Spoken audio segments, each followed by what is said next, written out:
A very good evening and thank you for joining GBS News at 9. My name is Stephen George and our sign language interpreter tonight is Paul Madenge. And now, Nyeri Governor Mutahi Kahiga and Public Service Cabinet Secretary Justin Muturi were conspicuously absent from a high-level meeting hosted by President William Ruto at State House, Nairobi today.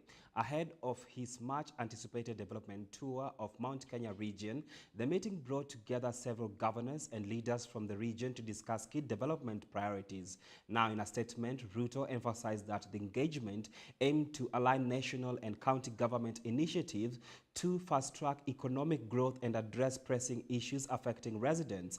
Among those in attendance were Governor Cecily Mbarire, Anne Waiguru of Kirinyaga County, Kimani Matangi of Kiambu County, Irungu Kangata, Governor of Murang'a County, Joshua Irungu of Laikipia, Muthomi Njuki of Tharaka Nithi County, Kiaire Badilisha from Nyandarua County, and Isaac Mutuma of Meru County, alongside CS Mutahi Kagwe of Agriculture, William Kabogo ICT, and Rebecca Miano for tourism. Now, Muturi, speaking at Kiambu on Saturday, stated that he would only participate in the president's tour if it directly related to his ministerial docket. The visit marks Ruto's first trip to the region since the impeachment of the former deputy president Rigathi Gachagua, who has since accused him of sidelining Mount Kenya in government affairs.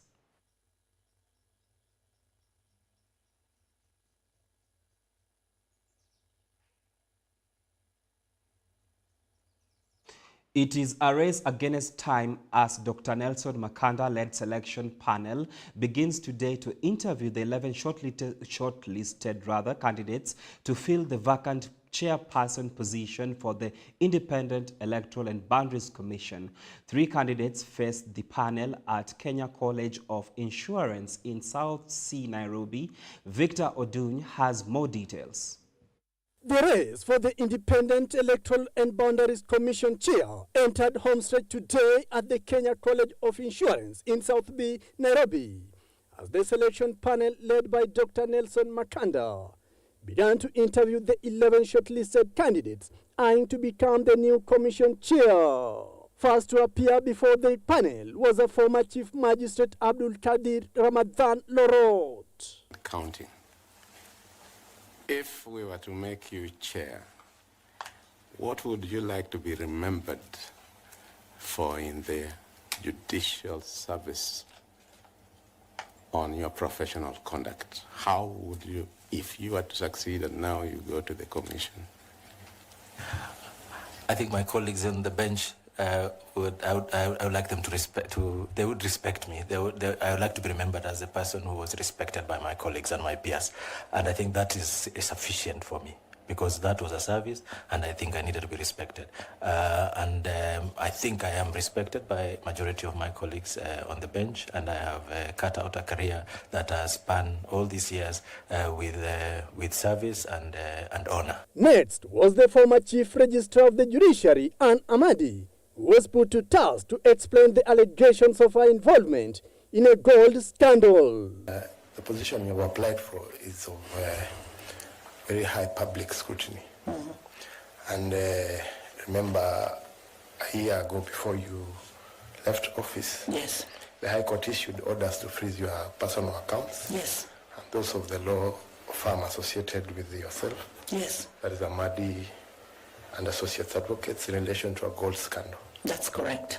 It is alleged that you and other persons who are at the center of the gold scandal defrauded a British citizen of more than $100 million paid to the purchase of 1,500 kilograms of gold. That's correct. Which it is said you were to deliver in exchange for the payment. These are serious allegations. Very. And we wish you to have a chance to explain to the public, yes, how this position you have applied for, noting the serious allegations. So I have the decisions which I can share with our Secretariat, if need be. Thank you. Thank you, Chair. Thank you. You give a copy of that decision to the Secretariat. The gentleman behind you. Yeah. Thank you very much. Thank you very much. Mwanatanui, FCPA. In the afternoon session, Charles Ayako Nyachai, the former Commission on the Implementation of the Constitution CIC chair, faced the monumental task of proving to the panel the immense experience he would bring to the IBC if appointed the chair. Honorable Justice Nyachai, the IBC Commission constitutes of different professionals from different backgrounds, your background being the legal field. But the Act itself envisages a composition of a commission that has very diverse skills and disciplines. And save for law, which is your professional background, what other skills and disciplines do you bring into this commission as a chairperson? Thank you. I think I would answer that at two levels. In terms of skills and disciplines, my formal qualification is law. I have taken it upon myself and developed over a period of time. I have developed an interest in governance, and actually I am a student. The seat fell vacant last year when the former chair, the late Wafula Chebukati's term ended. Victor June. GBS News at 9. Former Deputy President Rigathi Gachagua on Sunday once again found himself pinned to the seat after he was denied a chance to address a congregation at SEK Cathedral Church in Nyeri Town, as the SEK Church continues with the implementation of its measures to curb politicians from using the church to catapult their political interests. The former DP also attempted to address the masses outside church, but his efforts failed as rowdy youth could not give him a chance to speak amid the new decisions made by the church. Davis Karani reports. The 23rd of Sunday was another bad day for the former Deputy President Rigathi Gachagua, who made his way to the SEK Cathedral Church in Nyeri County. His attempt to find an opportunity of addressing a newly established audience that served the church. His fate failed as the SEK Archbishop Jackson Ole Sapiti implemented his directive. We have maintained what we have given as our direction as Anglican Church, that in the church service is worship, and we are not going to allow any other speeches other than that which the church has organized as part of worship. So this is what we shall maintain, not only in this church, but in all our services going forward. We thank God for the opportunity. Tunasema Mungu awabariki sana. As the former DP failed to push his agenda to the public, President William Ruto on the other side became more advantaged as he was granted a free pulpit address at the AIC Church Jericho, pushing his national building agenda through affordable housing, and his statements were supported by a section of leaders that the president traveled with. God has given me a chance to be a builder, and I have built many things. I am working with the leaders of Nairobi. My aim is to build an extra 3,005 classrooms for the children of the city of Nairobi. We have started the first 500 classrooms. They are going on in the city of Nairobi. We will continue to do that for the next 4 or 5 years until every child in Nairobi has a class. Rais karibu, Mungu akubariki, akupe nguvu. Sisi tunakusupport through broad-based government, na tuko nyuma yako kabisa, na maombi pia. Najua na maadui wengi, lakini maombi taraisha mambo yako. The church is now shifting and drafting new laws aimed to curb politicians from making their donations to the church publicly. And to emphasize this, the National Council of Churches of Kenya has also agreed to implement new laws making it tough and rough for politicians, forcing them back to the drawing board to think of a new way of getting a readily established audience. And in this, the former DP Rigathi Gachagua attempted to address the public outside the church, but his efforts failed as the youth became more rowdy. Yue tuleta thayo thĩinĩ wa Nyeri County, andũ mendane, andũ maiguithanie, andũ maikare me kĩndũ kĩmwe, na tutigetikire gukahuthirwo kung'ethanira tondu tuli kindu kimwe na tuli andu amwe. Ni twaiguithania andu aitu. Davis Karani, GBS News, Nairobi. The Transport Licensing Appeals Board has lifted the suspension of Super Metro's operation license, allowing the popular Matatu Sacco to resume operations immediately. This comes after NTSA had halted their services last week over alleged violations, including expired permits and unqualified drivers. The board's decision provides temporary relief pending a full hearing on March 27th, as Susan Nganga reports. Super Metro is back on the road. The Transport Licensing Appeals Board has temporarily lifted the suspension of their operating license, granting an interim reprieve. This decision follows the National Transport and Safety Authority, NTSA's move to suspend Super Metro just days ago on March 20th. NTSA cited multiple violations of public service vehicles regulations, including expired inspection certificates, speed limiter violations, and the employment of unqualified drivers. Super Metro challenged the suspension, filing an appeal. They argued that the decision was arbitrary and unjust, claiming it will cripple their operations and impact thousands of livelihoods. The SACCO also asserted that NTSA's decision was based on insufficiently investigated facts and conjecture. The Transport Licensing Appeals Board, recognizing the urgency of the situation, issued an interim order.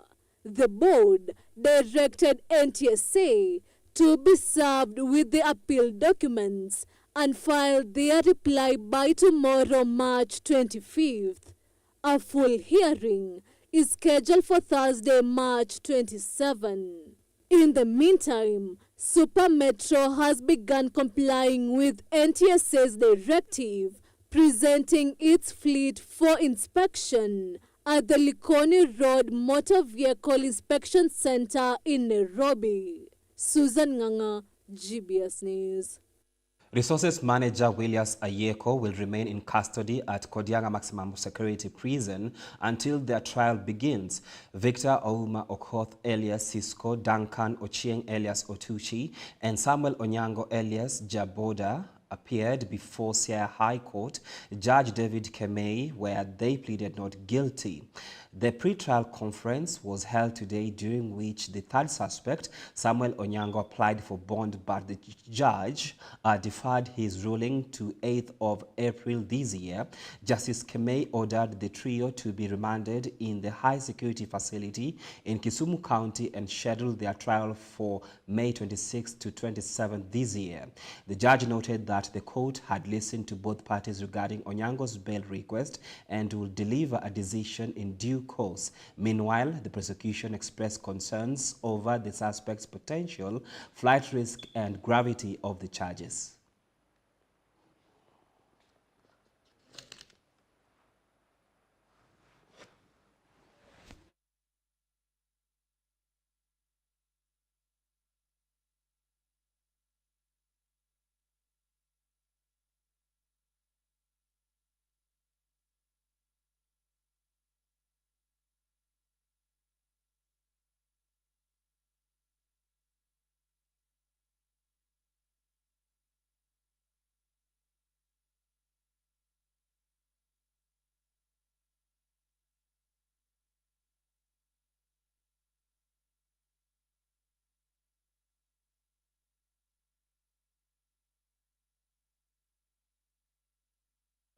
Well, it is time for us to take a short break. Keep your feedback streaming on our social media platform at GBS TV Africa. The SMS line is 21114. We'll be back.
everywhere. GBS. And welcome back. ABSA Kenya Foundation has pledged 3 million shillings to support vulnerable communities during the holy month of Ramadan. This initiative aligns with the foundation's ongoing commitment to foster positive change through community-driven support programs. In collaboration with Muslim community associations and local mosques, the nationwide initiative will benefit over 800 households, impacting approximately 2,400 people in Nairobi, Garissa, Kisumu, Isiolo, Bungoma, Eldoret, Murang'a, Kajiado, Oyugis, and Kruma. And during a donation event in Kibra, Absa Bank Kenya Chief Finance Officer Yusuf Omari reaffirmed the foundation's dedication to uplift marginalized communities. We are honored to be part of this initiative, reflecting the spirit of generosity and inclusivity that defines Ramadan, he said.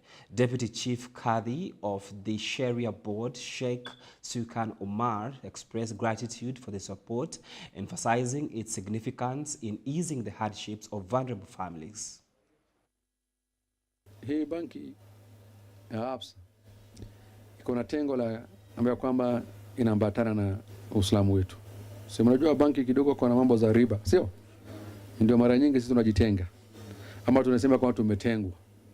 Lakini banki ni banki ya kwanza kufungua mlango kwamba kufanya biashara kama inavyoambatana na imani yetu. Kwa hivyo hii nafasi iko, na unasikia vile anasema mkubwa yetu. Huyo mtu mkubwa sana kwa banki. Vile amesema iko mpangilio kadhaa na kadhaa.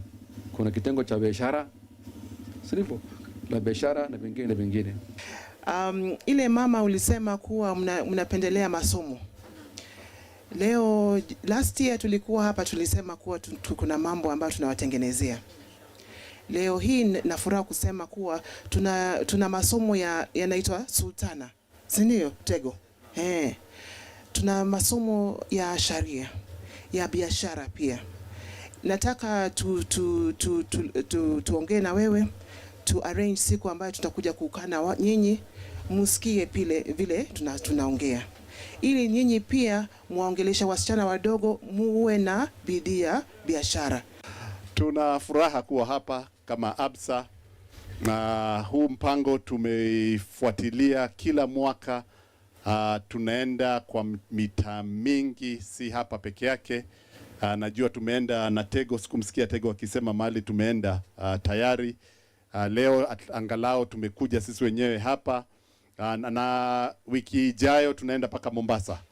Na yote Mungu akipenda tunaendelesha hii tumeambiwa na ndugu yetu hapa MC that hii ni biashara ya nani?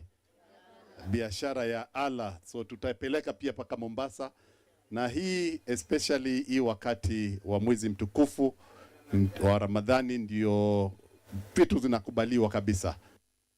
Kirinyaga County joined the rest of the world in marking World Tuberculosis Day with a renewed call for residents to turn up in large numbers for early screening and detection. The event held in Kutu's town brought together health stakeholders and the public to emphasize the urgency of eliminating TB, the world's deadliest infectious disease. This year's theme, Yes, We Can End TB, Commit, Invest, Deliver, underscores the need for stronger commitment at local, national, and international levels to fight TB, including addressing the growing challenge of drug-resistant cases. Speaking at the event, Kirinyaga County Executive Committee member for Health, George Karoki, highlighted TB as a significant public health concern. In its fight against TB, Kirinyaga County has trained community health promoters to help identify and refer potential cases. The county government has also acquired an AI-equipped diagnostic machine to improve the speed and accuracy of test results. So ningeweza kuhimiza watu kwamba TB si ugonjwa, ni airborne disease, na airborne disease ni kitu iko kila mahali, inaweza kuwa bacteriologically active anywhere. So unless iweze kukushika ndio utajua kwamba uko nayo, but everywhere. Inashika watoto, inashika wakubwa, wasichana kwa wakubwa, hata madaktari sisi. Ikikushika ni vizuri uende ukatibwe, na upimwe, umeze dawa na umalize. Various activities in the county, including screening of the people who are contact. We are also making sure that we subject all the patients who come with TB to a molecular test. It is a genetic testing. As Waziri talked about Gene Expert, it can be able to identify whether you're having any resistance. Apart from that, we are also sending their sputum to National Reference Lab in Nairobi to check whether patients are having TB or not, and if they're having TB, whether it is associated on any resistant pattern among the drugs we are using currently. Today we are commemorating the World TB Day. As you may be aware, is that we have been having a big problem, it's a real menace, about TB infections in Kenya, and therefore we have come today to commemorate at Kutus, even as we make the public aware of this particular issue that is a real plague in our country in terms of infections, and therefore we really need to advocate and also do what we call public awareness, so that people can bring themselves, or they can come to the health facilities for the purposes of testing, so that we can see whether somebody is infected, and therefore we can do the treatment, because what we know is that TB is a disease that is treatable, and it's quite infectious, and it is treatable, yes, and therefore we have the drugs that will deal with the problem. President William Ruto is set for a crucial visit to Mount Kenya, a region once wholly behind him but now divided following the impeachment of Deputy President Rigathi Gachagua. Embu County Senator Alexander Mundigi has called on residents to turn out in large numbers, dismissing claims that Ruto's influence is waning. Despite growing regional political divisions, President William Ruto is set for a crucial visit to Mount Kenya. Embu Senator Alexander Mundigi has urged residents to turn out in large numbers, dismissing claims that Ruto's influence is fading. Speaking at SEK Kamgere Church in Runyenjes, Mundigi assured locals that the tour was well planned. Mundigi's remarks countered Murang'a Senator Joe Nyuto's downplaying of the visit's significance. Nimesikia watu wengine wakisema kama Senator wa Murang'a ambaye ni Nyuto akisema rais na deputy wake profesa wasikuje Mount Kenya. Nataka niseme kaunti 11 si tunakumbali kwa sababu wanasema wamejitosheleza na vitu zao, lakini sisi tunataka serikali ikuje ambaye inaongozwa na William Ruto. Ni mambo ya maji ya irrigation, ni mambo ya parapara sio alituahidi, ni mambo ya elimu, ni mambo ya health na vitu zile zingine. Na pia akikuja mambo mingi tutamwambia, na zile projects zingine zitakuwa zimeanza. Mount Kenya, a key political battleground, strongly supported Ruto in 2022. However, recent leadership struggles, including the controversial impeachment of Deputy President Rigathi Gachagua, have caused divisions. Gachagua's removal angered his supporters, creating a split between those loyal to Ruto and those who felt betrayed. Mundigi assured that Ruto's visit will bring development projects and funding, strengthening his position ahead of the 2027 election.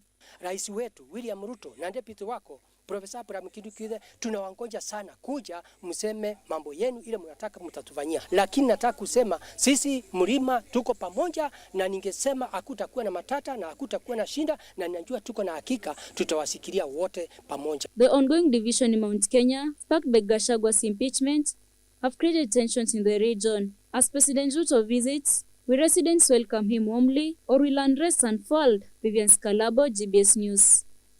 Siaya Member of Parliament Dr. Christine Ombaka has urged Kenyans to elect more women into leadership, arguing that their track record in public service proves their commitment to the welfare of citizens. She noted that female leaders in Parliament have consistently championed the interest of ordinary people and should be given more opportunities in governance. Now, speaking at Nyawara in Game constituency during a seed and fertilizer distribution event, she cited the rejection of the controversial finance bill by Nyanza's elected women members of parliament as a testament to their accountability.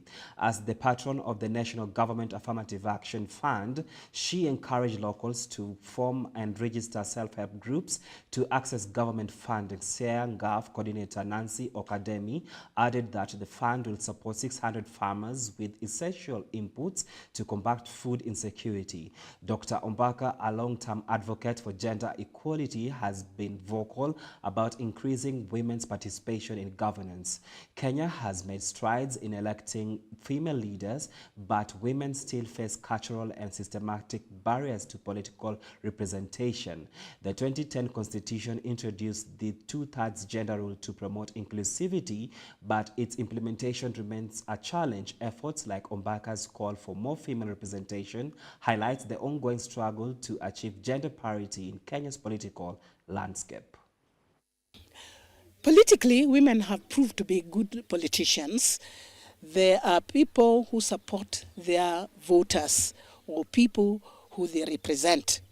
If you look at what happened in Parliament 2023 and 2024, there was the finance bill that was actually hurting wananchi in terms of the tax that was raised, and wananchi were going to pay a lot more for sugar, a lot more for fuel, a lot more for school fees and many other things. A lot of us women voted no, especially in Nyanza region.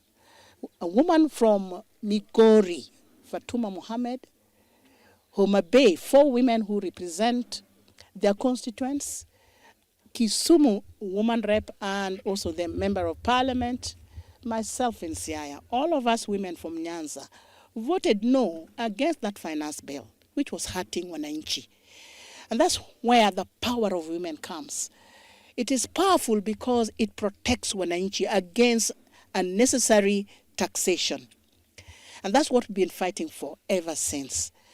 And so women leadership must never be washed away. It is something that must be cherished. It is something that must be supported. And I'm asking wananchi to consider giving women positions in leadership. We are taking a short break. Keep your feedback streaming into our social media platform at GBS TV Africa. The SMS line is 21144. We'll be back. Today, it's that day that I would like us just to have that conversation on monthly matters. Let's talk of Mama Fua, who akifanya shughuli zake hapa kule has more or less that amount.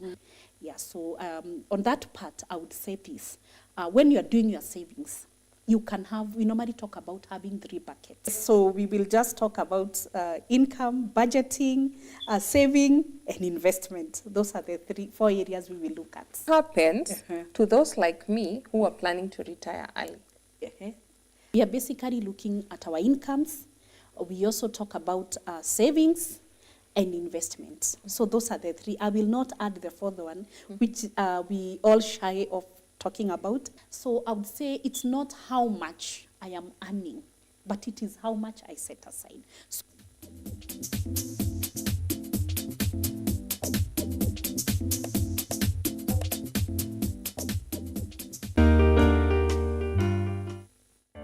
hello everyone. I'm so much thankful to have this precious time to actually share with you the word of God. When I was growing up and when I was attending church, my former church, I was taught that, although I'm saved, but as I, when I commit sin, I become a sinner. And then when I become a sinner, again, I repent my sin every day for it to be forgiven, so that I can be assured of salvation. But when I was living a life of trying to confess my sin each and every day and believing that I'm a sinner, actually I could not have an assurance of my salvation in my heart. So I thought, and I was taught that my sin is, the deeds which I do outwardly. Until the time I came to realize, for sure, I'm a person who cannot really do good. The problem is not the deeds which I'm doing outwardly.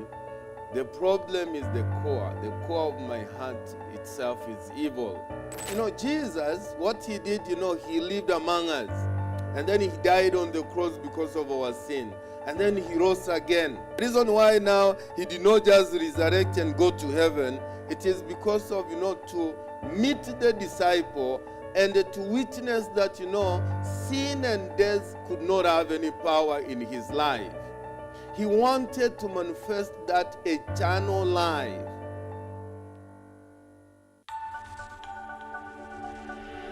Everywhere, GBS. And welcome back now to international news. A fragile ceasefire between Congolese forces and M23 rebels in the eastern town of Walikale has collapsed, with the rebels retracting their pledge to withdraw and accusing the army of violating its commitments.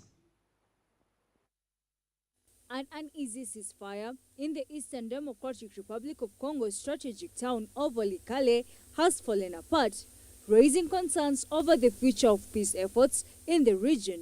M23 rebels who captured the town last week have reversed their decision to withdraw, accusing Congolese forces of breaking their own promises. The de facto ceasefire, which had briefly sparked hopes of a breakthrough in the long-running conflict, has now unraveled. Both sides have exchanged accusations of violations, and the situation in Walikale is once again on edge. The M23 rebels, backed by Rwanda, captured Walikale in a move that intensified tensions in the region, further complicating efforts to bring an end to one of Africa's most entrenched conflicts. The ceasefire had been seen as a potential starting point for renewed diplomatic talks, but with both sides now accusing each other of breaches, the future of those negotiations remain uncertain. The breakdown of the ceasefire highlights the challenges of securing lasting peace in eastern Congo, a region plagued by instability and ongoing violence. As both sides dig in, the prospects for diplomacy seem increasingly distant, with the people of Walikale caught in the crossfire. Reporting for GBS News, Irene Juguna. Three nations, that is Sudan, Somalia, and Democratic Republic of Congo, are enduring the unending toll of conflict, which has shattered lives and crippled vital sectors like education and the economy. The scars of war stretch deep, leaving entire generations without opportunities for growth and development. This story explores the profound impacts of war on these nations and the resilient efforts being made to rebuild what has been lost. In the heart of Africa, three countries, Sudan, Somalia, and the Democratic Republic of the Congo, continues to grapple with the devastating consequences of ongoing conflict.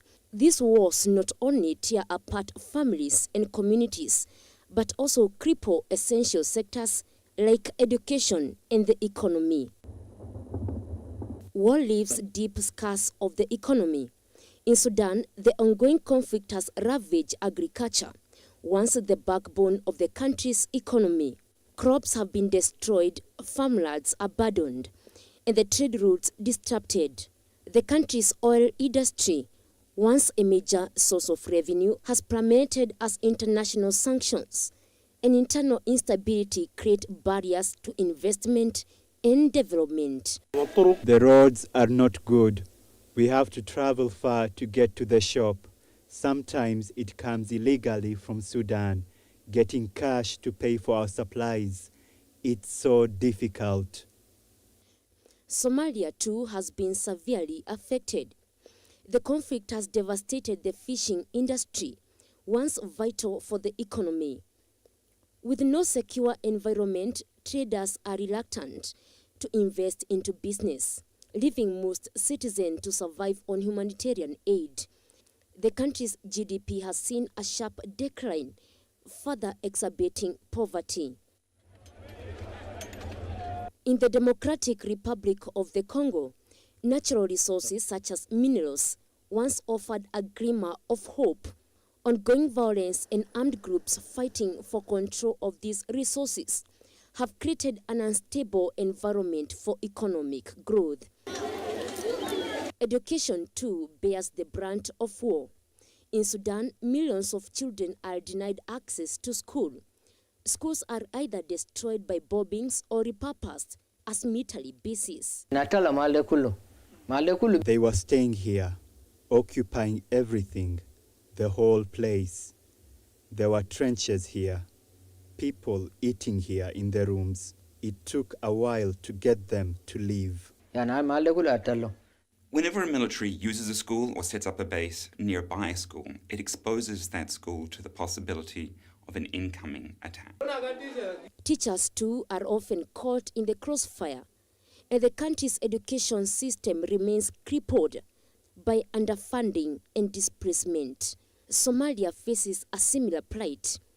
Decades of war have left the education system fractured. Many schools are either too dangerous to attend or have been destroyed altogether. Now to the developing news in the Middle East. In Turkey, the Turkish authorities have arrested 9 journalists who were covering the nationwide protests following the detention of the mayor of Istanbul. Furthermore, the Israeli cabinet has voted to annex 13 illegal settlements in the occupied West Bank. Meanwhile, the Iranian foreign minister has called upon the United States to change their diplomatic approach to peace talks. Abdi Ahmed's reports. In a shocking development, the Turkish police have arrested 9 journalists who were covering the nationwide protest in Turkey. The protest erupted following the detention of Istanbul's mayor, Ekrem İmamoğlu. The authorities charged him with the crime of corruption and conspiring with terrorists. Many critics, including the opposition, accused President Recep Tayyip Erdogan of being politically motivated due to İmamoğlu's popularity and his aspiration to run for the 2028 elections. The Turkish police did not state the reason why the 9 journalists were arrested, and protests in Turkey have intensified, with the police being violent and pepper spraying peaceful protesters.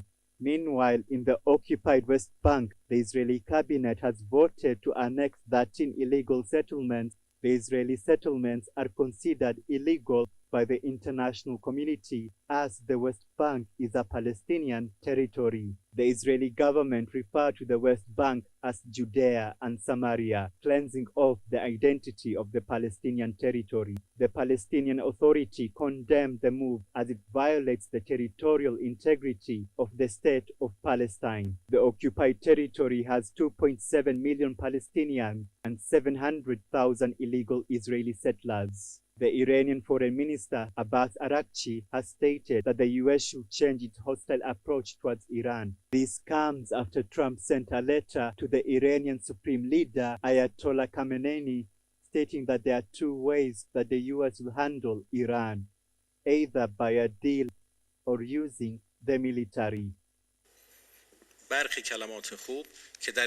If the Iranian people are talked to with a language of respect, we will respond in kindness. What we have seen so far, besides nice words, is threats of military action. And the US knows that they are empty threats since they are aware of Iran's capabilities to react. Trump wants to reinstate the nuclear deal with Iran after rescinding the deal in 2018. Trump wants to create a new deal that will stop Iran from producing nuclear weapons. Araghchi has further stated that Iran can't go back to the original nuclear deal, considering the country has advanced in developing technology for nuclear weapons. As the situation in the Middle East develops, the question remains, will Turkish government listen to the protesters who are calling for democracy and transparency? How will the international community react to the cabinet annexing the West Bank? Will the US change its harsh language and threats against Iran? This is Abdihamid Ali, GBS News. 1 year after his historic election, Senegalese President Bassirou Diomaye's leadership is facing mixed reviews. While some citizens express confidence in his vision for economy and anti-corruption efforts, critics argue that his government has yet to fulfill its promises, especially on job creation and economic revival. As the government tackles food inflation and audits the previous administration, many still expect more tangible results. 1 year ago, Senegal elected Bassirou Diomaye Faye as president, promising a fresh start, a reset of the economy, a war on corruption, and a focus on food sovereignty. His record so far is contested. So far, so good. their confidence is going to work, but they have to accept criticism. For criticism has a positive side that allows you to improve. Okay, we haven't seen any of the promises from the government. They had asked us to, by promising young people projects and swearing that this would be work, that there would be work, but we haven't seen anything yet. Now his record is being put to the test. Together with his Prime Minister Osame Sonko, Faye vowed to improve Senegal's future. But his critics says the promises have yet to materialize. This indeed is a disappointment insofar as the referential document is concerned. There are no projects that they have launched that actually emanate from the referential court Senegal Vision 2050. They need to find mechanism to revive our economy. Since taking office, Faye has intervened to reduce food inflation, launched a plan to revitalize agriculture, and conduct an audit of the previous administration. But the opposition says this effort falls short. Prime Minister Sonko has spearheaded a campaign to clean up the administration, reduce waste, and optimize public finances. Yet some still question whether this is enough. Senegal's expectations for change are high, and the road ahead for President Faye is filled with both challenges and opportunities. Paris Kigo, GBS News. Trump administration moves to revoke temporary legal status for 530,000 immigrants from Cuba, Haiti, and Venezuela, cutting short a 2-year parole program introduced under President Biden. The controversial decision, set to take effect on April 24th, intensifies the former president's crackdown on immigration, leaving many families facing uncertain future. Starting April 24th, the Trump administration will revoke the temporary legal status of over 500,000 immigrants who have been living in the United States under a special parole program. The individuals, primarily from Cuba, Haiti, Nicaragua, and Venezuela, had been granted a 2-year window under President Joe Biden, which allowed them to enter the United States with the support of a sponsor and stay in the country temporarily. This move is seen as part of an ongoing effort to tighten immigration policies, furthering the former president's controversial crackdown on foreign nationals seeking refuge in the U.S. The individuals affected by this decision were allowed to enter the country legally by air, but now, with the revocation of their temporary status, their future in the United States is in jeopardy. Critics argue that this action will push many families into the shadows and increase the uncertainty of thousands of immigrants who are hoping to eventually achieve permanent status. The revocation of this temporary legal status is a significant blow to many, particularly those feeling violence and instability in their home countries as they now face the potential for deportation. Reporting for GBS News, Irene Juguna. U.S. officials, along with their Russian counterparts, will meet in Saudi Arabia to discuss ending the Russian-Ukraine war. This comes after the U.S. held discussions with Ukrainian officials about proposals to protect energy infrastructure. Meanwhile, Russia launched drone attacks in the Ukrainian capital of Kyiv, which killed 3 civilians, including a 5-year-old child. Here's more on the scene. Yesterday, Ukrainian officials met up with U.S. envoys in Saudi Arabia to discuss the proposal of safeguarding energy infrastructure.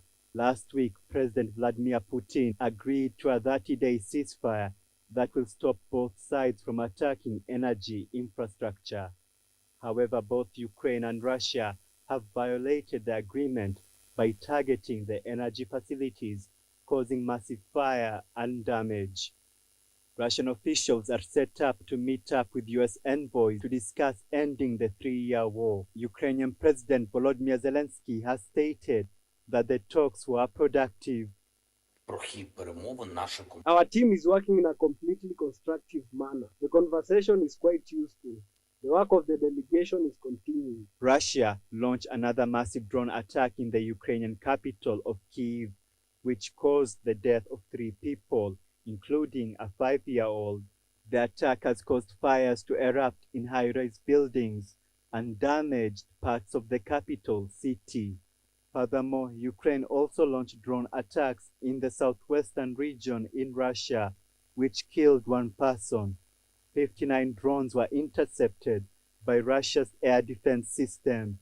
The war between Russia and Ukraine has taken a toll on civil life.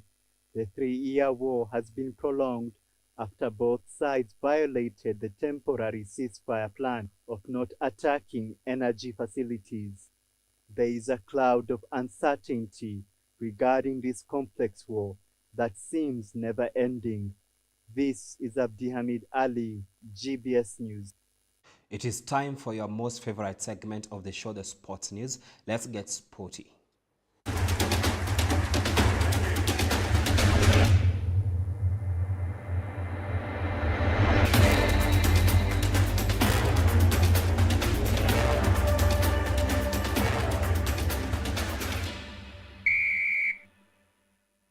Tunisia is set to host Malawi at Olympic Hamadi Agrebi Stadium in Tunis. Tunisia leads Group H with 13 points and will be aiming to extend their advantage and move closer to secure a spot in the 2026 World Cup. After a 1-0 loss to Tunisia in November, Malawi are looking to bounce back and keep their hopes alive with just 6 points. Tunisia is set to face Malawi in a crucial World Cup qualifier at the Stade Olympique Hamad Agrebi in Tunis. Tunisia currently leads Group H with 13 points, including 4 wins and 1 draw, and is looking to extend their lead after a 1-0 win over Malawi in November 2023. Tunisia is confident going into this match. Tunisia head coach Sami Trabelsi emphasized the importance of the match, saying that they are focused on getting positive results. We have an important match at high level against an important rival, despite them not winning their last match. We are beginning a new stage with the players and the new Football Federation staff. We hope it will be a new period of winning and getting good results. Malawi enters the match with a sense of urgency after their 1-0 loss to Tunisia in November. With only 6 points, Malawi needs a win to stay in contention for second place in Group H. Malawi head coach Callisto Pasua expressed optimism, stating that they believe they can win the match. Tunisia, we played them in Malawi, and they won 1-0. So anything can be possible. We came also here. We are playing them the same way that they did to us when they were in Malawi. We can play also to win here. Tunisia is in a strong position to qualify, holding a 2-point lead over Namibia, who play against Equatorial Guinea. A win for Tunisia will solidify their top spot and bring them closer to a direct World Cup berth. With their strong home record, Tunisia is aiming for their 7th World Cup appearance. Meanwhile, Malawi's hopes are still alive, and a win will keep them in the race for second place and a potential spot at the Interconfederation playoffs. Elvin Muyodi, GBS Sports. Well, we have come to the end of the news bulletin. It is always a pleasure having you on board. Let's do this again, same time, same channel. We make your news our business. My name is Stephen George, and our sign language interpreter tonight has been Paul Madenge. Good night.